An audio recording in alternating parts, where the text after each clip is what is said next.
হযরতে ওমর রাদিয়াল্লাহু তাআলা আনহুর জামানায় একটা যুবক এমন বেশি আল্লাহর প্রেমিক ছিলেন, তিনি প্রতিদিন যে নামাজ পড়তে যাইতেন মসজিদ, এই মসজিদটা একটা বাড়ির উপর দিয়ে যেতে হতো। এটা হযরত ওমর রাদিয়াল্লাহু তাআলা আনহুর জীবনী থেকে ওনার জামানার ঘটনা একটা বলছি আপনাদেরকে বোঝানোর জন্য, বিশেষ করে এখানে যুবক বেশি তো তাদেরকে বোঝানোর জন্য, তোমাদেরকে বোঝানোর জন্য।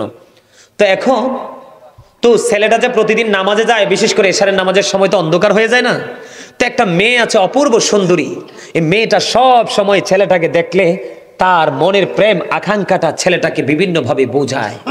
কিন্তু ছেলেটা এত বেশি আল্লাহ প্রেমিক যে একদিন হিসাব দিতে হবে ভয় করে মেয়েটার দিকে সে তাকায়ও না।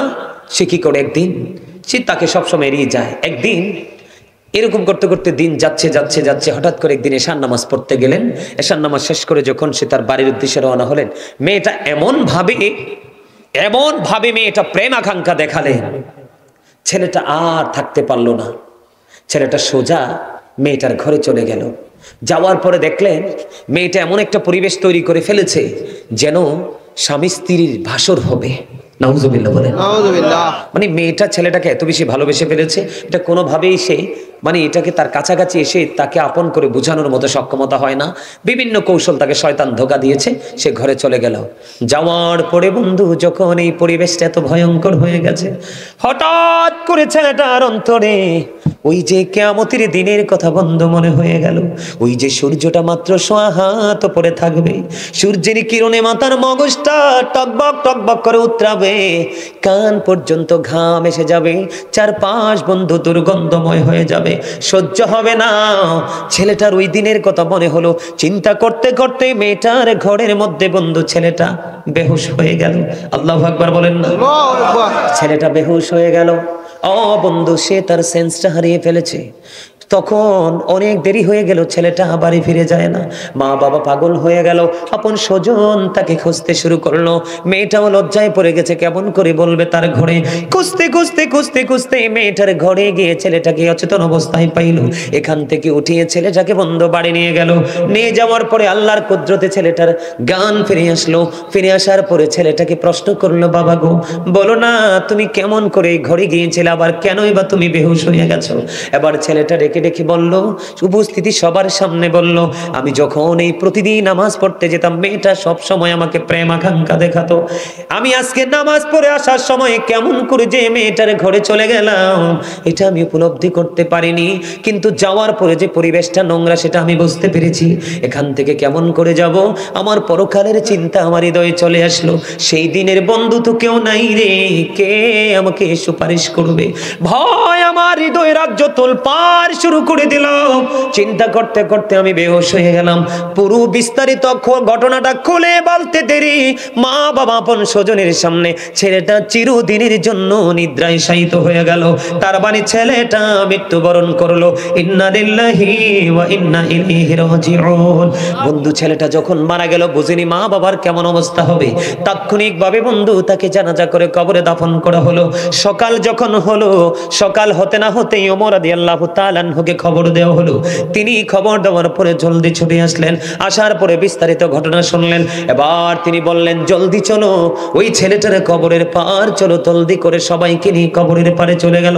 কবরের পারে চলে যাওয়ার পরে হযরত ওমর ওই ছেলেটার জন্য দোয়া করে দিলেন এবং তিনি ওই কবরের পারে দাঁড়িয়ে দাঁড়িয়ে সবাইকে বলতেছেন, যে পাপ করতে গিয়ে অপরাধ করতে গিয়ে কাল কিয়ামতে হিসাব দিতে হবে চিন্তা করে সে পাপ থেকে দূরে আসতে পারে, ওই ব্যক্তির জন্য আল্লাহ রাব্বুল আলামিন তার কবরে যাইতে দেরি তার জন্য 2টা জান্নাত বরাদ্দ করে দেয়। তার মানে 2টা জান্নাতের সুখ তার কবরের মধ্যে বরাদ্দ করে দেয়। হযরত ওমর এই কথা বলতে দেরি রে, সঙ্গে সঙ্গে ওই যুবকের কবর থেকে আওয়াজ আসলো, হ্যাঁ হযরত ওমর, আপনি যা বলেছেন সব সত্য গো, আমাকে কবরে রাখতে দেরি গো, আমার কবরের মধ্যে 2টা জান্নাতের সুখ আমি পেয়ে গেছি। নারীরা দেখবেন পাতলা পোশাক পরে হাঁটে, এই নারীরা হলো বেহায়া। আল্লাহর হাবিব বলেছেন, যেই নারী পোশাক পরার পরেও তার অঙ্গটা অন্য মানুষ দেখতে পায়, তোমরা মনে করবে এই নারী পোশাক পরিহিত নারী নয়, এই নারী ল্যাংটা উলঙ্গিনী।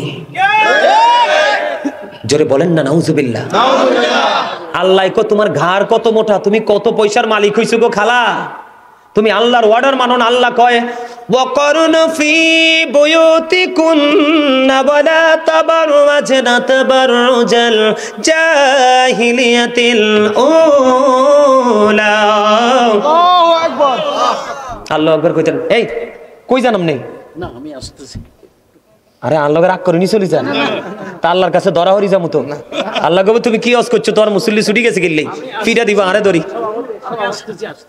আচ্ছা তাই ঠিক আছে ওকে আসেন আমার দিকে তাকান আমি বেশি আলজাল কথা বলার অভ্যাস না আপনাদের যে কিন্তু দুর্বল আপনাদেরকে মজা দেওয়ার জন্য একটু মাঝে মাঝে ব্যতিক্রম কথা বলি এটাই উদ্দেশ্য অন্য কিছু নয় আল্লাহ কয় মহিলাদেরকে ঘরে থাকতে ওই জাহিলি যুগের নারীদের মতো নিজের রূপটা বাইর হয়ে অন্য কোন পুরুষকে দেখাইতে আল্লাহ না করছে ঠিক আপনাদের এলাকার মা বোনেরা নিশ্চয়ই পর্দা করে না কারণ পাহাড়ি এলাকার মানুষ তারা নিশ্চয়ই পর্দা করে যদি তারা পর্দা করে তাদের জন্য ওয়েলকাম আর যারা পর্দা করেন না তাদের জন্য একটু ওয়াজ ঠিক না বেঠি আল্লাহ কি বলছে নারীদেরকে ঘরে থাকতে বলছে কি করতে বলছে তার মানে পর্দায় থাকতে বলছে বলো হুজুর আমরা কি চার পায়া জন্তু নিয়ে আমরা ঘরে থাকবো হ্যাঁ বের হবেন আপনি পর্দা নিয়ে বের হন এমন ভাবে বের হন আপনার বডিটা কেমন এটা কোনো পুরুষ যেন অনুভব করতে না পারে এমন বুরকা পরে কষাই দেখলে বুঝবো বডির উপর নিচে কয় মন গোস্ত ঠিক ঠিক আরে আমি আপনার হাসেন এটা লজ্জা থেকে বলছি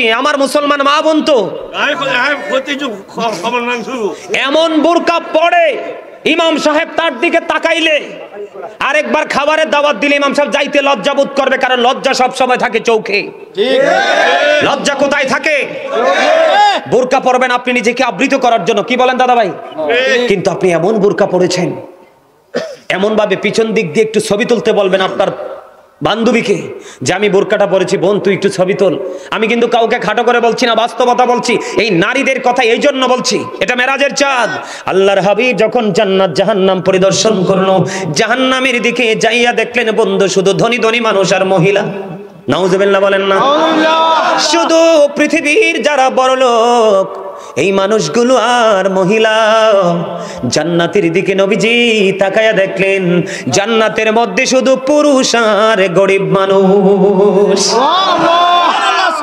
মহিলাদের অবস্থা অত্যন্ত ভয়ঙ্কর আমি বলবো একটা ছবি তুলবেন বলবেন বোন একটা ছবি তোল আমি দেখবো আমাকে কেমন লাগে আপনি নিজে ছবি পিছন দিক দিয়ে একটা পিকচার তুলে তাকাবেন যদি সত্যিকারই আপনার মধ্যে ন্যূনতম ঈমান থাকে আপনার ছবি দেখলে আপনার কাছে লজ্জা লাগবে কথা বলেন না কেন নারী হচ্ছে ফুল এটা ফুলদানিতে সবচেয়ে বেশি মানায় কথা কন না কেন নারীরা হলো ফুটন্ত গোলাপের মতো ফুল আপনারা দেখবেন যেই নারীটা পর্দা করে যেই নারীটা 5 ওয়াক্ত নামাজ পড়ে যেই নারী শরীয়তের সীমারেখা মেনে চলে দেখবেন ওই নারী সম্পর্কে কোনো কথা বললে সমাজের নারী পুরুষ সবাই বন্ধু খেপে যাবে সাবধান লাগাম টেনে কথা বলো ওই নারী আমাদের গ্রামের জন্য গর্ব ওই নারী আমাদের গ্রামের জন্য রহমত তার মতো একটা বউ যদি আমার ঘরে পেতাম আপনি কেমন করে এমন বউ পাবেন না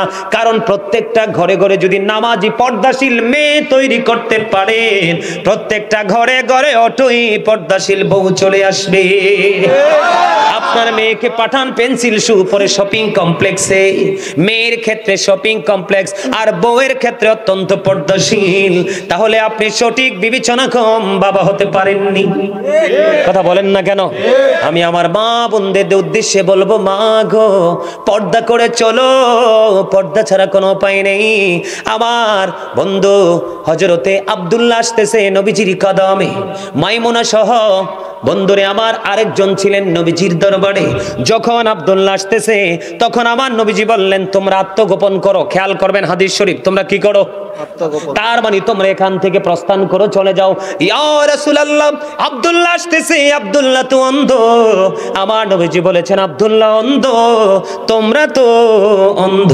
নও তার মানে আপনার বাড়ির আঙিনা দিয়ে যদি কোনো অন্ধ মানুষ চলে যায় আপনি চুকি দিয়ে অন্ধ মানুষের অন্ধ পুরুষের দিকে দৃষ্টি দিতে পারবেন না আপনার স্বামীর ক্ষমতা নাই কলা পাতা দিয়ে আপনার বাড়ির আঙিনাটা বেড়া দিয়ে দিয়েছে নতুন জামাই হেঁটে যাচ্ছে আপনি কলা পাতার পাক দিয়ে নতুন জামাইয়ের দিকে দৃষ্টি দিতে পারবেন না কারণ বন্ধু আমি আগেই বলেছি সবকিছুই ওই চক্ষু থেকে কথা বলেন না কেন ফেসবুকে দেখবেন গত পরশুদিন ফেসবুকে দেখলাম 3 বাচ্চার মা, স্বামী বিদেশে থাকে, এসআইর সাথে প্রেম করে 3টার মা বিয়ে করে ফেলেছে। হ্যাঁ, দেখছেন নি? অথচ জামাই বিদেশে। কত স্বামীর কোটি কোটি টাকা নিয়ে অন্য পুরুষের গলায় ঝোলে, আজকে শুধু উকি আর ঝুঁকির কারণে। চোখটাকে যদি কন্ট্রোলে রাখতো তাহলে কিন্তু নারীরা কখনোই এমন ফাঁদে পড়তো না। বন্ধু আমার দিকে তাকান, আল্লাহর হাবিবকে যখন দেবর সম্পর্কে প্রশ্ন করা হলো, আমার নবীজি বলেছেন একজন ভাবি তার দেবরের সাথে দেখা করার চাইতে মৃত্যু তার জন্য অনেক ভালো। নাউজুবিল্লাহ বলেন না। অন্য বেগানা পুরুষ তাক দূরের কথা, আল্লাহ রাসূল নারীদেরকে সুরক্ষিত রাখার জন্য বলেছেন যাদের স্বামী কাছে নেই, যাদের স্বামী বিদেশে আছে, অথচ স্ত্রী এই জেলায় আছে, স্বামী চাকরির কারণে, জীবন জীবিকার কারণে অন্য জেলায় আছে, আল্লাহর হাবিব জানিয়ে দিয়েছেন হাদিস শরীফ থেকে প্রমাণ। আল্লাহর হাবিব বলেছেন তোমার স্বামী বাড়ি আসা না পর্যন্ত তুমি সুন্দর জামা পরিও না এবং সাজগোজ করিও না। তোমার যা কিছু শুধু একমাত্র তোমার স্বামীর জন্য, কারণ তোমার স্বামীর সন্তুষ্টিতেই তোমার জান্নাত। সুবহানাল্লাহ। বেপরদাশীল নারীরা রাতের অন্ধকারে স্বামী যখন তাকে বিছানায় ডাকে, অনেক সময় সে স্বামীর ডাকে সাড়া দেয় না। ঠিক। এটা আমার কথা নয়, হাদিস শরীফের কথা। বন্ধু আপনার আমার দিকে তাকান, আল্লাহর হাবিব জানিয়ে দিয়েছেন কোন নারীকে তার স্বামী সারাদিন পরিশ্রম করলো, জীবন জীবিকার তাগিদে তার জন্য, তার ফ্যামিলির জন্য ঘুরলো, রাতের অন্ধকারে সে যখন বিছানায় গেল, স্ত্রীকে আদর করে কাছে ডাকলো, স্ত্রী মুখটা ঘুরিয়ে অন্যদিকে চলে গেল, স্বামী কলিজাটা ফাইটা খান খান হয়ে গেল, আমার আল্লাহ সঙ্গে সঙ্গে লানতের ফেরেশতা ওই নারীর জন্য পৃথিবীর বুকে পাঠিয়ে দেয়। ওই যতক্ষণ না পর্যন্ত সকাল না হয়, ওই রাত্র থেকে ওই নারীটাকে শুধু ফেরেশতারা লানত দিতে থাকে, ওই নারীকে অভিশপ্ত বলে ঘোষিত করা হয়। জোরে জোরে নাউজুবিল্লাহ।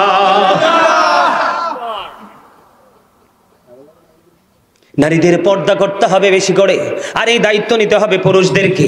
আপনি স্বামী হয়ে স্ত্রী বন্ধু এলোমেলো ঘোরাফেরা করছে, চলাফেরা করছে, আপনি কিন্তু তার আপনার স্ত্রীর দিকে নজর দিচ্ছেন না, তাহলে এটার জন্য দায়ী হবেন আপনি। বাঁচার উপায় নাই। আপনি ফরেজগার স্বামী, কিন্তু বউ এলোমেলো চলছে, আপনার আমলের কোনো মূল্য নেই আল্লাহর কাছে।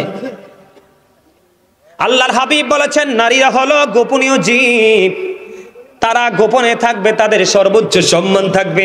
যখন তারা ঘর থেকে বের হয়ে প্রকাশিত হবে, তখন শয়তান তাদেরকে দেখলে উকি ঝুঁকি দেয়। জোরে জোরে নাউজুবিল্লাহ। আপনারা তো জানেন না, নারীকে শয়তান মনে করে রশি। কোন শয়তান যদি কোনো পুরুষকে, চরিত্রবান পুরুষকে যদি গায়েল করতে চায়, কোন সুপুরুষের গায়ে যদি কলঙ্কের কালি লাগাইতে চায়, তখন শয়তান কোনোভাবে ফাঁদ ফেলতে পারে না, একটা নারীর মাধ্যমে ওই পুরুষের গায়ে, সাদা গায়ে কালো দাগ লাগাইয়া দেয়। এই জন্য নারীদেরকে অত্যন্ত সচেতন থাকতে হবে, অ্যালার্ট থাকতে হবে। স্বামীর অনুমতি ছাড়া এই বাড়ি থেকে ওই বাড়িও যেতে পারবেন না, স্বামী অনুমতি দিলে এই বাড়ি থেকে ওই বাড়ি যাবেন, তবে পর্দা করে, পর্দা ছাড়া নয়, কারণ কার নজর কেমন আপনি কখনোই বলতে পারবেন না। আরো ভয়ঙ্কর খবর আছে বন্ধু, নারীরা বর্তমানে পুরুষের পোশাক পরে। আপনারা দেখছেন কিনা জানি না, এখন দেখবেন ম্যাক্সিমাম নারীর পরনে দেখবেন পুরুষের জুতা। কথা কন না কেন? আমি ভুল বলছি না, কিন্তু আমি দেখেই বলছি ম্যাক্সিমাম নারীর পরনে। আপনারা দেখেন, আমরা তো পুরুষ, ওনারা মনে করতে পারে যে হুজুরে পুরুষ দেখে মনে আমাদেরকে বেশি বলতেছে। না, আমি আপনাদেরকে বলি, আমরা পুরুষ মানুষ, মার্কেটে গেলে আমাদের একটা লুঙ্গি, একটা গেঞ্জি, একটা শার্ট, একটা পায়জামা, একটা প্যান্ট, এই তো আমরা পুরুষদের। আর শপিং মলে গেলে যেদিকে তাকাবেন শুধু নারীদের জিনিস। কতটা ধ্বংস হয়েছে নারীরা, কতটা পথভ্রষ্ট হয়েছে তারা, কতটা অভিশপ্ত হয়েছে, কতটা লানত প্রাপ্ত হয়েছে। নারীদের জুতাগুলো অত্যন্ত ডিজাইনেবল। আপনি চাইলে সর্বোচ্চ হাই হিল পড়তে পারেন, মিডল হিল পড়তে পারেন, আবার ফ্ল্যাট পড়তে পারেন, পারেন না? নারীরা পড়তে পারে না? তাদের কোয়ালিটির কোনো শেষ নাই। এত সুন্দর সুন্দর ডিজাইনেবল জুতা ছেড়ে তাদের নজরটা পুরুষের জুতার দিকে। ঠিক আছে হুজুর, আমি প্রতি নাজের দেখি তো। কথা কন না কেন? ভুল বলছি? গেল একটা। এবার আসেন, এবার আমার দিকে তাকান, আমি বাস্তবতা বলছি, আপনারা হাসছেন না। যারা এডি করে, কেউ হইলে আপনার নাতনি, নাইলে আপনার ওয়াইফ, নাইলে আপনার পুত্রবধূ, বাচ্চা থাকার উপায় নাই। এক গুছারে আরেক গুছা সোজা আট কইবেন, সুযোগ নাই। কি কি ভুল কইছি? হ্যাঁ, পরান্ডা খুললে হাসি দেন কিল্লাই, আইতে আসি বাস আন্নেলাই তুলি রেখছি আই, কারণ আন্নে হেতনে সারি দিছেন, এল্লাই হেতনে পাকনা গজাই উড়ালতেছে। আপনি যদি হেতনের না হেগা রশি লাগাই দিতেন, বড়ি লাগাই দিতেন, হেতনে এত দূর যাইতে ইতেন। কথা কন না কিল্লাই? এবার দেখেন তাদের বলে, হুজুর আপনি এত কিছু জানেন কেমনে? আমার ফ্যামিলির কোনো মহিলা ঘর থেকে বের হয় না, কোন বউ, তাদের জুতা থেকে ঠোঁটের লিপস্টিক পর্যন্ত তারা যা চায় সব মার্কেট আমি করি। বিশ্বাস করেন আপনারা? সব মার্কেট আমি করি, আমি যেটা এনে দিবে এরাই বলবে এটাই আলহামদুলিল্লাহ। আমি নারীদের, আমাদের আইটেমের চাইতে নারীদের আইটেম আমার মুখস্থ। আমি আমার জিনিসটা ভালো করে কিনতে পারবো না, কিন্তু মহিলাদের জিনিসটা আমি চিনে বুঝে ভালো করে কিনতে পারবো, কারণ আমার এক্সপিরিয়েন্সটা এত হার্ড হয়েছে। কারণ আমাদের জয়েন্ট ফ্যামিলি, অনেক বড় পরিবার। কথা কি বুঝতে পারছেন আমার? নারীদের এত সুন্দর সুন্দর 3 পিস, 1 পিস, 2 পিস আছে না নাই? কথা কন না কেন? কত ধরনের পায়জামা সব ছেড়ে দিল বন্ধু। আফসোস লাগে, দুঃখজনক হলেও সত্য। ছেলেদের একটা জিন্স প্যান্ট তার লোভটা সামলাতে পারলো না। ম্যাক্সিমাম নারীর পরনে দেখা যায় জিন্স প্যান্ট। বলে হুজুর এই উদাহরণটি কেন দিলেন? হাদিস শরীফ থেকে দিয়েছি, আমার মন গড়া দেয়নি। আল্লাহর হাবিব বলেছেন, যেই নারী পুরুষের পোশাক পরবে এবং পুরুষের মতো চলাফেরা করবে, আল্লাহ রাসূল বলেছেন ওই নারী হলো মর্দা মহিলা। কি মহিলা? মর্দা মহিলা। এই দেখেন আমার দিকে তাকান, এই মর্দা মহিলার জন্য ভয়ঙ্কর খবর দিয়েছেন রাসূল। ওই মর্দা মহিলার জন্য জাহান্নামে একটা খাবার বরাদ্দ করে রেখেছেন। ওই খাবারটার নাম হলো বন্ধু তিনাতুল খাবাল। ইয়া রাসূলুল্লাহ, ইয়া হাবিবাল্লাহ, নবী গো এই তিনাতুল খাবালটা কি গো নবী? আমার নবী বলে দিয়েছেন এই তিনাতুল খাবালটা হলো আরেকটা জাহান্নামের নিংড়ানো রক্তপুঞ্জ। কথা বুঝেন নাই? আমি বুঝাই আপনাদেরকে। হ্যাঁ, আমি আপনাদেরকে বলি, রক্তপুঞ্জ মানিক বুঝেননি? একজন জাহান্নামীকে খাইতে দেওয়া হবে। এটা কেমনে সিস্টেম করা হয়েছে জানেন? আপনার জাহান্নামী যারা হবে, পাপী যারা, তারা তো জাহান্নামী। জাহান্নামী যারা হবে তাদের জন্য কিন্তু একটা স্পেশাল রিসেপশনের ব্যবস্থা আছে। নাউজুবিল্লাহ বলে। কেমন জানেন? একটা জাহান্নামী একেবারে তার বডিটা পৌঁছে লিকুইড হয়ে যাবে, এদিক দিয়ে আরেকটা জাহান্নামের বডিটা তৈরি হয়ে গেছে। কি হয়ে গেছে? কথা বুঝে নেবেন। একটা জাহান্নামের এই বডিটা কি হয়ে গেছে? পৌঁছে গেছে, গলে গেছে। লিকুইড বুঝো না তোমরা? যেমন লিকুইড বলতে আপনার ওই যে ইয়া খান না, জুস, জুস, তরল। তরল কে রে কইছে? মাশাআল্লাহ, চমৎকার কথা বলেছেন। তরল, একবারই নরম। ঠিক এইরকম হয়ে যাবে। আরেকটা জাহান্নামীও এতক্ষণ লিকুইড ছিল, তার এই লিকুইড বডিটাকে, যেই বডিটা তৈরি হয়েছে তাকে খাবারটা দেওয়া হয়েছে।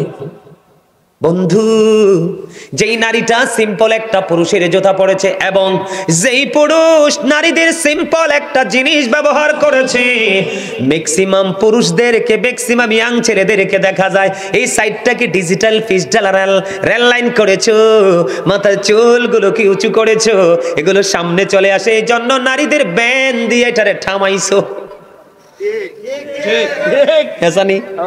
রাস্তায় দেখি তো, কই অহন কইতাম না, সময় মতো কমু। কি করবো? সময় মতো কমু। আজকে সময় পাইছি রে। তোমরা যারা এই নারীদের জিনিসটা ইউজ করেছো, তোমরা অভিশপ্ত। নবীজি বলে গেছেন আজ থেকে 1450 বছর আগে করতে পারবেন না, কারণ আল্লাহ বলেছেন ইন্নাস সালাতা তানহা আনিল ফাহশাই ওয়াল মুনকার। নামাজ মানুষকে খারাপ কাজ থেকে বাঁচাই রাখে। ওমা সুবহানাল্লাহ কয় না? নামাজ মানুষকে খারাপ কাজ থেকে কি করে? বাঁচাই রাখে। এখন আপনি নামাজ পড়ার পরেও যদি আপনি খারাপ কাজ করেন, তাইলে মনে করতে হবে আপনার নামাজটা 100% হয়নি, কোথাও না কোথাও ত্রুটি আছে। এজন্য বলছি আগামী কালকে থেকে 5 ওয়াক্ত নামাজ পড়বেন, কারণ লাভের কোনো শেষ নাই। এটা শীতের দিন চলে না? আপনাদের এলাকায় কি শীতের দিনে গাছের পাতাগুলো ঝরে? ঝরে না? সব গাছের পাতা ঝরে? কোন গাছের পাতা ঝরে না বলেন তো? নারকেল গাছ। এই আমার চাচা অনেক বুদ্ধি। আমি চাইছিলাম আপনাদেরকে ফেসে ফালাই, না পারলাম না। আলহামদুলিল্লাহ, বুদ্ধি আছে মাশাআল্লাহ, বুদ্ধিটাই চাই। ম্যাক্সিমাম গাছের পাতা ঝরে যায়, শুধু নারকেল গাছ তাল গাছ ছাড়া। বলে হুজুর এখানে কেন আসলেন? আপনার আমার জীবনে গুনার কোনো শেষ নাই। হযরত আবু যর রাদিয়াল্লাহু তাআলা আনহু থেকে হাদিস কানা বর্ণিত, আমার নবী শীতের দিনে বের হলো। বের হওয়ার পরে তিনি দেখতে পাইলেন গাছের পাতাগুলো বিরামহীন ভাবে জোরে জোরে পড়ছে। নবীজি গাছের ডালায় স্পর্শ করলেন, তার মানে ধরলেন। ধরার পরে আবু যরকে ডাক দিলেন। আবু যর উত্তর দিলেন, লাব্বাইকা ইয়া রাসূলুল্লাহ, আমি হাজির। নবীজি বললেন, এ আবু যর, তুমি চাইয়া দেখো শীতের কারণে গাছের পাতাগুলো কেমনে শুষ্ক হয়ে জোরে জোরে পড়ছে। ঠিক তেমনি ভাবে আল্লাহর কোন বান্দা আমার উম্মত নামাজের মাধ্যমে প্রাণ উজাড় করে যখন আল্লাহর কুদরতি কদমে সেজদা দিয়ে তার কপালটা আল্লাহর কুদরতি কদমে ঠেকিয়ে দিবে, ওই শীতের দিনের গাছের পাতার মতো তার সমস্ত জীবনের গুনাহগুলি ঝরে যাবে। আপনার আর ভয় থাকার কথা নেই। আল্লাহ কয় নামাজ পড়লে তুমি সব খারাপ কাজ থেকে আমি বাঁচাই রাখবো। আর হাদিস শরীফের মধ্যে আসছে শীতের দিনের গাছের পাতা যেমনি স্প্রেটে ঝরে পড়ে যায়, ঠিক তোমার নামাজ পড়লে তোমার জীবনের গুনাহ এমনি ঝরে পড়ে যাবে। জোরে জোরে করেন আলহামদুলিল্লাহ। তাহলে নামাজ কি ছাড়বেন না ধরবেন? এখন তো কত জাতের নামাজি, অত্যন্ত কমার্শিয়াল নামাজি। আসরের সুন্নত তো পড়েই না, এশারের সুন্নত তো পড়েই না, নফলের তো ধারে কাছে না। এই নামাজি দিয়ে কোনো লাভ নাই। তাকওয়া নিয়ে পড়তে হবে, প্রেম নিয়ে পড়তে হবে, তাহলেই সফলতা সম্ভব। আরো জোরে বলেন, তাহলেই কি সফলতা? আমার দিকে তাকান। নামাজ পড়তে হবে। নামাজ পড়লে পুরুষও পর্দা করতে পারবেন, নারীও পর্দা করতে পারবেন। আর আপনারা মহিলারা পর্দা করে যাবে, আপনারা আবার 3 রাস্তার মোড়ে দাঁড়াইয়ে এমনি চাইয়া থাকেন না। আল্লাহ রাসূল বলছে, তোমরা তোমাদের চক্ষুগুলোকে নিম্নগামী করে রাখো, নিচু করে রাখো। কি করে রাখো? আপনার চোখ দুইটা দিছে অকাজে ব্যবহারের জন্য না, এমনি চতুর্দিকে হাইয়া চাইয়েন না। হাঁটতে লাগলে মাথা নিচু করে হাঁটবেন। কথা কি বুঝতে পারছেন? আপনি যখন নামাজ পড়বেন, নামাজ পড়ার কারণে আপনার মধ্যে সব ধরনের পবিত্রতা চলে আসবে, অপবিত্রতা দূর হয়ে যাবে। আলহামদুলিল্লাহ বলেন না? হযরত ওমর রাদিয়াল্লাহু তাআলা আনহুর জামানায় একটা যুবক এমন বেশি আল্লাহর প্রেমিক ছিলেন, তিনি প্রতিদিন যে নামাজ পড়তে যাইতেন মসজিদ, এই মসজিদটা একটা বাড়ির উপর দিয়ে যেতে হতো। এটা হযরত ওমর রাদিয়াল্লাহু তাআলা আনহুর জীবনী থেকে ওনার জামানার ঘটনা একটা বলছি আপনাদেরকে বোঝানোর জন্য। বিশেষ করে এখানে যুবক বেশি, তো তাদেরকে বোঝানোর জন্য, তোমাদেরকে বোঝানোর জন্য। তো এখন তো ছেলেটা যে প্রতিদিন নামাজে যায়, বিশেষ করে এশারের নামাজের সময় তো অন্ধকার হয়ে যায় না। তো একটা মেয়ে আছে অপূর্ব সুন্দরী, এই মেয়েটা সব সময় ছেলেটাকে দেখলে তার মনের প্রেম আকাঙ্ক্ষাটা ছেলেটাকে বিভিন্নভাবে বোঝায়। কিন্তু ছেলেটা এত বেশি আল্লাহ প্রেমিক যে একদিন হিসাব দিতে হবে, ভয় করে মেয়েটার দিকে সে তাকায়ও না। সে কি করে, একদিন সে তাকে সবসময় এড়িয়ে যায়। একদিন এরকম করতে করতে দিন যাচ্ছে যাচ্ছে যাচ্ছে, হঠাৎ করে একদিন এশার নামাজ পড়তে গেলেন। এশার নামাজ শেষ করে যখন সে তার বাড়ির উদ্দেশ্যে রওনা হলেন, মেয়েটা এমন ভাবে মেয়েটা প্রেম আকাঙ্ক্ষা দেখালেন, ছেলেটা আর থাকতে পারলো না। ছেলেটা সোজা মেয়েটার ঘরে চলে গেল। যাওয়ার পরে দেখলেন মেয়েটা এমন একটা পরিবেশ তৈরি করে ফেলেছে যেন স্বামী স্ত্রীর ভাসর হবে। নাউজুবিল্লাহ বলেন। মানে মেয়েটা ছেলেটাকে এত বেশি ভালোবেসে ফেলেছে, এটা কোনোভাবেই সে মানে এটাকে তার কাছাকাছি এসে তাকে আপন করে বোঝানোর মতো সক্ষমতা হয় না। বিভিন্ন কৌশল তাকে শয়তান ধোঁকা দিয়েছে। সে ঘরে চলে গেল। যাওয়ার পরে বন্ধু, যখন এই পরিবেশটা এত ভয়ঙ্কর হয়ে গেছে, হঠাৎ করে ছেলেটার অন্তরে ওই যে কিয়ামতের দিনের কথা বন্ধু মনে হয়ে গেল। ওই যে সূর্যটা মাত্র 1.5 হাত উপরে থাকবে, সূর্যের কিরণে মাথার মগজটা টকবক টকবক করে উতরাবে, কান পর্যন্ত ঘাম এসে যাবে, চারপাশ বন্ধু দুর্গন্ধময় হয়ে যাবে, সহ্য হবে না। ছেলেটার ওই দিনের কথা মনে হলো। চিন্তা করতে করতে মেয়েটার ঘরের মধ্যে বন্ধু ছেলেটা বেহুশ হয়ে গেল। আল্লাহু আকবার বলেন না? ছেলেটা বেহুশ হয়ে গেল। ও বন্ধু, সে তার সেন্সটা হারিয়ে ফেলেছে। তখন অনেক দেরি হয়ে গেল, ছেলেটা বাড়ি ফিরে যায় না।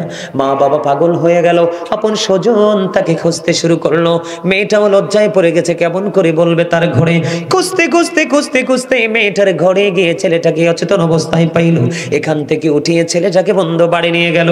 নিয়ে যাওয়ার পরে আল্লাহর কুদরতে ছেলেটার জ্ঞান ফিরে আসলো। ফিরে আসার পরে ছেলেটাকে প্রশ্ন করলো, বাবা গো, বলো না তুমি কেমন করে ঘরে গিয়েছিলে, আবার কেনই বা তুমি বেহুশ হয়ে গেছো? এবার ছেলেটা রেখে ডেকে ডেকে বলল, উপস্থিতি সবার সামনে বলল, আমি যখন এই প্রতিদিন নামাজ পড়তে যেতাম মেয়েটা সব সময় আমাকে প্রেম আকাঙ্ক্ষা দেখাতো। আমি আজকে নামাজ পড়ে আসার সময় কেমন করে যে মেয়েটার ঘরে চলে গেলাম এটা আমি উপলব্ধি করতে পারিনি, কিন্তু যাওয়ার পরে যে পরিবেশটা নোংরা সেটা আমি বুঝতে পেরেছি। এখান থেকে কেমন করে যাব, আমার পরকালের চিন্তা আমার হৃদয়ে চলে আসলো। সেই দিনের বন্ধু তো কেউ নাই রে, কে আমাকে সুপারিশ করবে? ভয় আমার হৃদয়ে রাজ্য তোলপাড় শুরু করে দিল। চিন্তা করতে করতে আমি বেহুশ হয়ে গেলাম। পুরো বিস্তারিত ঘটনাটা খুলে বলতে দেরি, মা বাবা আপন স্বজনের সামনে ছেলেটা চিরদিনের জন্য নিদ্রায় শায়িত হয়ে গেল। তার মানে ছেলেটা মৃত্যুবরণ করলো। ইন্না লিল্লাহি ওয়া ইন্না ইলাইহি রাজিউন। বন্ধু ছেলেটা যখন মারা গেল বুঝিনি মা বাবার কেমন অবস্থা হবে। তাৎক্ষণিকভাবে বন্ধু তাকে জানাজা করে কবরে দাফন করা হলো। সকাল যখন হলো, সকাল হতে না হতেই ওমর রাদিয়াল্লাহু তাআলা আনহুকে খবর দেওয়া হলো। তিনি খবর দেওয়ার পরে জলদি ছুটে আসলেন। আসার পরে বিস্তারিত ঘটনা শুনলেন। এবার তিনি বললেন, জলদি চলো ওই ছেলেটার কবরের পার চলো। জলদি করে সবাইকে নিয়ে কবরের পারে চলে গেল। কবরের পারে চলে যাওয়ার পরে হযরত ওমর ওই ছেলেটার জন্য দোয়া করে দিলেন এবং তিনি ওই কবরের পারে দাঁড়িয়ে দাঁড়িয়ে সবাইকে বলতেছেন, যে পাপ করতে গিয়ে অপরাধ করতে গিয়ে কাল কিয়ামতে হিসাব দিতে হবে চিন্তা করে সে পাপ থেকে দূরে আসতে পারে, ওই ব্যক্তির জন্য আল্লাহ রাব্বুল আলামিন তার কবরে যাইতে দেরি তার জন্য 2টা জান্নাত বরাদ্দ করে দেয়। তার মানে 2টা জান্নাতের সুখ তার কবরের মধ্যে বরাদ্দ করে দেয়। হযরত ওমর এই কথা বলতে দেরি রে, সঙ্গে সঙ্গে ওই যুবকের কবর থেকে আওয়াজ আসলো, হ্যাঁ হযরত ওমর আপনি যা বলেছেন সব সত্য গো, আমাকে কবরে রাখতে দেরি গো, আমার কবরের মধ্যে 2টা জান্নাতের সুখ আমি পেয়ে গেছি। নামাজ মানুষকে এইরকম চরিত্রবান বানায়। তোমাদেরকে বোঝানোর জন্য আমি কথাগুলো বলছি, একটু বুঝে নিতে হবে। সর্বশেষ আলোচনা আর করবো না, অনেক সময় হয়ে গেছে। ভাবছিলাম মাত্র 30 মিনিট আলোচনা করব। কত মিনিট? 2 ঘন্টা। মাত্র 30 মিনিট, এখন 2 ঘন্টা হইবে একটু পরে। আমার দিকে তাকান, আমি আপনাদেরকে কি বলি, এই যে যতগুলো কথা বললাম আমলের জন্য বললাম না, এগুলো বাস্তবে বাস্তবায়ন করার জন্য বললাম না? কথা বলেন, বললাম না? সম্মানিত উপস্থিতি, মনে রাখবেন ওই যে দেহ এবং রুহের কথা বলেছিলাম, মনে আসেনি? কথা কর না কেন? আমি কিন্তু ওই যে দেহ থেকে আত্মাটা আলাদা হলেই মৃত্যু বলে বিবেচিত হবে, এখানে এসেই কিন্তু আমি অন্যদিকে ঘুরে গেছিলাম, মনে আছে? এখন দেহ থেকে দেখুন আত্মাটা আলাদা হয়ে যাবে, আপনাকে আমাকে মৃত বলে ঘোষণা করা হবে, তখন আপনাকে আমাকে কোথায় নিয়ে যাওয়া হবে? কবরে। কোথায়? আপনাদের যার যার পছন্দের গোরস্থান আছে সেই গোরস্থানেই নিয়ে যাওয়া হবে, তাই না? বন্ধুরে আমার, ওই গোরস্থান সম্পর্কে নবীজি বলে দিয়েছেন, আল কবরু রাওজাতুম মির রিয়াদিল জান্নাতি আও হুফরাতুম মিন হুফারিন নার। আল্লাহু আকবার। আল্লাহর হাবিব বলে দিয়েছেন কবরটা 2টা রূপে রূপান্তরিত হবে। কয়টা? 2টা। কথা বলেন না, কয়টা? 2টা রূপে রূপান্তরিত হবে কবর। বলে হুজুর কেমনে বলেন না? একটা হবে জান্নাতের বাগান আর একটা হবে জাহান্নামের গর্ত। আজকে যারা জান্নাতের বাগান এসেছেন, আলোচনা শুনেছেন, আগামী কাল থেকে আপনারা যদি মনে মনে সিদ্ধান্তটাকে পাল্টাতে পারেন যে এতদিন একজন মানুষ ছিলাম, কি ছিলাম? এতদিন একজন মানুষ ছিলাম, আজকে গাজী সুলাইমানের আলোচনা শুনলাম, আরেকটা মানুষ হিসাবে নিজেকে রূপান্তরিত করলাম। ওয়াল্লাহি আল্লাহর কসম করে বলছি রে, আপনার জীবনের সব গুনাহ মালিক ক্ষমা করে দিবে। কারণ আল্লাহ চায় না একটা বান্দা জাহান্নামে যাক। বান্দা শুধু নিজের পায়ে নিজে কুড়াল মেরে জাহান্নামে যাবে। কোরআন শরীফের সূরা ইউনূসের 44 নম্বর আয়াতে আল্লাহ বলেছেন, ইন্নাল্লাহা লা ইয়াযলিমুন নাসা শাইয়্যান ওয়ালাকিন্নান নাসা আনফুসাহুম ইয়াযলিমুন। আল্লাহ বলে দিয়েছেন, আল্লাহ আল্লাহর দাসের উপর অত্যাচার করে না, বান্দার উপর অত্যাচার করে না, বান্দা নিজেই নিজের উপর অত্যাচার করে। কি তারা কিতা কইছেন চিননি? তারা সুবহানাল্লাহ কইছে। কই যাইতাম আই? সিটাঙ্গের মানুষ তো একটি, এই জায়গার মানুষ এত দুর্বল কেন? আই কই দেখতেন না। আরেকবার আইলে জন দেখি আপনারা সব একটি। ইনশাআল্লাহ। ওমা আমি নত কইতে পারে না, জোরে কর না আমি, আরো জোরে, আরে আরো জোরে। সেতাইলে সেতে নাইলে দুর্বল হইতাই। ঠান্ডায় উদাই গেছে, দাদাই কইছে বাইনতে দান, বাইনতে আছে ও দাদা। ঠিক কিনা? হ্যাঁ, ডেহি গালি বাড়াই বানে চালতো হয় না, কিল্লাই ধরে দেখে উদা, ঠিক না ঠিক? কি মনে করছেন? যখন তোমার কেউ ছিল না তখন ছিলাম আমি, এখন তোমার সব হয়েছে, পর হয়েছে আমি। যখন তোমার কেউ রবে না, রব শুধু আমি। আমার কাছে আসতে হবে, মনে রেখো তুমি। তোরা চাসনি কিছু, তোরা চাসনি কিছু কারো কাছে খোদার মদদ ছাড়া। অন্যের ওপর ভরসা ছেড়ে নিজের পায়ে দাঁড়া। বুঝেন নাই কিচ্ছু, আগাও বুঝেন নাই, গোড়াও বুঝেন নাই। আপনি কি অন্যের আলগা পাও লাগায় হাঁটতে দৌড়তে পছন্দ করেন না, নিজেরটা দিয়ে? তার মানে বুঝাইছি, আপনার নিজের আমল নিজে করে কবরে যাইতে হবে। আপনি চলে যাওয়ার পরে হাদিয়া পাঠাবে না, কইব কবর বার যাইতাম না, বেদাত। কি মূর্খ মৌলবী সংখ্যা বাড়িতেছে না? কবে যাইস না কবর পর, কিল্লে যাবি দে বেদা। নাউজুবিল্লাহ। আরে জোরে আল্লাহর প্রতি শহীদ যারা, উচ্চ তাদের শান। মহান খোদা করেন তাদের এমন জীবন দান। রুহু তাদের বানাইয়া সবুজ বরণ পাখি। জান্নাতুল ফিরদাউস বিছে দেন যতনে রাখি। সেথায় থাকি খাই তাহারা জান্নাতি ফলমূল। ওড়ে বেড়ায় রয় হামেশা খুশিতে মশগুল। মারহাবা কন্যা। আরে আরে জোরে। কি মনে করছে? আজকে মানুষ দিন থেকে, আমল থেকে, সুন্নাহ থেকে দূরে, তার কারণ মানুষ অনেক বেশি পৃথিবী লোভী। সূরা আলে ইমরানের 185 নম্বর আয়াতের শেষ অংশে আল্লাহ বলেছেন, আমাল হায়াতুদ দুনিয়া ইল্লা মাতাউল গুরুর। এই দুনিয়ার জীবনে, পৃথিবীর জীবন একটা ধোঁকা, প্রতারণা। বলছে কে? আল্লাহ। এই ধোকার মধ্যে থাইকা ধন দৌলত যোগাইয়া রাখিয়া যাবেন সন্তানের জন্য। কোরআন শরীফের 19 পারা খোলেন, সূরা শুআরার 88 নম্বর আয়াতে আল্লাহ বলেছেন, ইয়াউমা লা ইয়ানফাউ মালু ওয়ালা বানুন। ধন সম্পদ সন্তান সন্ততি কিচ্ছু কাজে লাগবে না। কার জন্য করছেন? কার জন্য করছেন বলেন? আমরা নির্বোধ, আমরার কোনো চিন্তা নেই, এই জন্য আমরা এই কাজগুলো করছি।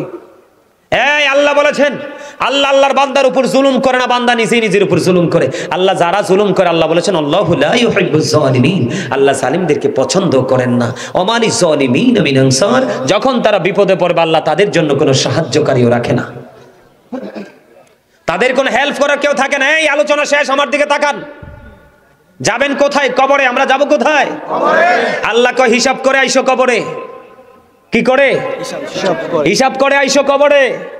দুনিয়াতে তো টেলিফোন দিয়া, মামা দিয়া, টাকা দিয়া, বিড়ি দিয়া, সিগারেট দিয়া, 500 টাকা দিয়া হাতে পায়ে ধরে রাস্তা একটা যদি বন্ধ হয় আরেকটা বের করতে পারো, পারো না? আবার লুকাইতেও পারো অপরাধ করার পরে, পারো না? কোরআন শরীফের 30 পারা সূরা ইনফিতরের মধ্যে আল্লাহ বলেছেন, ওয়া ইদাল কুবুরু বুসিরাত আলিমাত নাফসুম মা কদ্দামাত ওয়া আখরাত। জোরে জোরে কান আল্লাহু আকবার। আল্লাহ কি কইছে বুঝছেন নি? আল্লাহ কইছে, কবরটা যখন উন্মোচিত হয়ে যাবে, ওপেন হয়ে যাবে, আপনি আমি আমরা প্রত্যেকেই তোমরা দেখতে পারবে, জানতে পারবে কে কি করেছো আর কি করনি। বাঁচার উপায় আসেনি? কথা কন না কেন? বাঁচার উপায় আসেনি? ওপেন থাকবে, চোখের সামনে থাকবে। কারণ আপনারা তো দোকানের সামনে সিসি ক্যামেরা লাগাইলে, শপিং মলে লাগাইলে, শহরে লাগাইলে ভয় পান, কিন্তু চিরস্থায়ী 2টা সিসি ক্যামেরা যে আপনার সাথে আছে, এটার খবর কিন্তু আমি গজল টজল গাইতে পারতাম না। I am really sorry. ওয়াজ করে লই আগে কিতারে। এখন প্রেমের মানুষ নাই, শেষের দিকে গাইলে হবে। কি কন? আরে নাই বিয়ে, একটাও দেখি না প্রেমের মানুষ। শুক্রবারের দিন জুমার আগে মিয়া যায় সুন্নত নামাজ পড়ে না, জুমার পরেও নফল পড়ে না। খুতবা দেওয়ার সময় মনে হয় যে যুদ্ধ শুরু হয়েছে, কার আগে কে যাবে, প্রস্রাব করে পানিও খরচ করে না। ইমাম সাহেব খুতবাটা হাতে নিয়ে যখন শুরু করবে, আলহামদুলিল্লাহ আলহামদুলিল্লাহি নাহমাদুহু ওয়া নাস্তাঈনুহু ওয়া নাস্তাগফিরুহু, এবার দেখবেন লেংটি ফেলায় দৌড় দেয়। কথা কন না কেন? আমাদের একটু রাগ রাগ লাগে আমার কাছে। হাসি দেন, হাসি দেন। এই তো হাসি দিছে, মারহাবা কন। আরো জোরে। ওয়াজও শুনবো, ওয়াজও করবো, আমরা মজাও করব, যেন আমাদের মধ্যে কোনো ক্লান্তি না আসে। কারণ ক্লান্তি আসলেই তো ওয়াজের মজা শেষ। কথা কি বুঝে আসে? আপনাদের খতিব সাহেব আমার সামনে আছে, যদি আমি চলে যাই ওনাকে স্পেসিফিক বা প্রশ্ন করবেন। আপনারা যখন খুতবা দেওয়ার সময় মসজিদে যান, আপনারা কপালটা তখন পোড়াইয়া যান। বলে কেন? ইমাম সাহেব যখন খুতবা দেওয়ার জন্য দাঁড়িয়ে যায়, প্রতিদিন যে প্রত্যেকটা জুমার দিনে যে মুসল্লিগুরু আছে 1-2 করে রোল নাম্বার অনুযায়ী কিন্তু একটা নোটবুক, একটা এন্ট্রি করা হয়, ফেরেশতাদেরকে দিয়ে আল্লাহ এন্ট্রিটা করান প্রত্যেক জুমার দিনে। কারণ এটা একটা বান্দাদের জন্য জুমার দিনটা সাইয়্যিদুল আইয়াম, শ্রেষ্ঠ দিন। ঈদুল ফিতর, ঈদুল আজহার দিনের চাইতেও জুমার দিনটা দামি, এই জন্য পাঠান। যখন ইমাম সাহেব খুতবা দেওয়ার জন্য মিম্বরে দাঁড়িয়ে যায়, তখন ওই ফেরেশতাদের নোটবুকটা বন্ধ করে তারাও খুতবা শোনার জন্য দাঁড়িয়ে যায়। আওয়াজ করে বলেন আল্লাহু আকবার। আপনি নামাজ পড়লেন ঠিকই, কিন্তু নামাজির খাতায় নাম ওঠেনি, তো কপালটা পড়ছেন না। এই জন্য আল্লাহ বলেছে আমার প্রিয় লোকের সাথে যুক্ত হওয়ার, আমার জান্নাতে চলে আসো। প্রিয় লোকের কাছে গেলেই তো আপনি সব প্রিয় মেসেজ পেয়ে যাবেন, আর যখন সব জানবেন তখনই আপনার মানতে মনে চাইবে। আপনি জানেন না বিধায় কিন্তু মানতে পারেন না। কথা কি ঠিক আছে? সম্মানিত উপস্থিতি, আমি একদিক থেকে আরেক দিকে চলে গেছি। আমার দিকে তাকান, আমরা যাব কোথায়? কবরে। আল্লাহ বলেছেন যখন তুমি অপরাধীরা যখন বিপদে পড়বে, আমি তাদের জন্য কোনো সাহায্যকারী আল্লাহ রাখেননি। এবার দেখেন, এই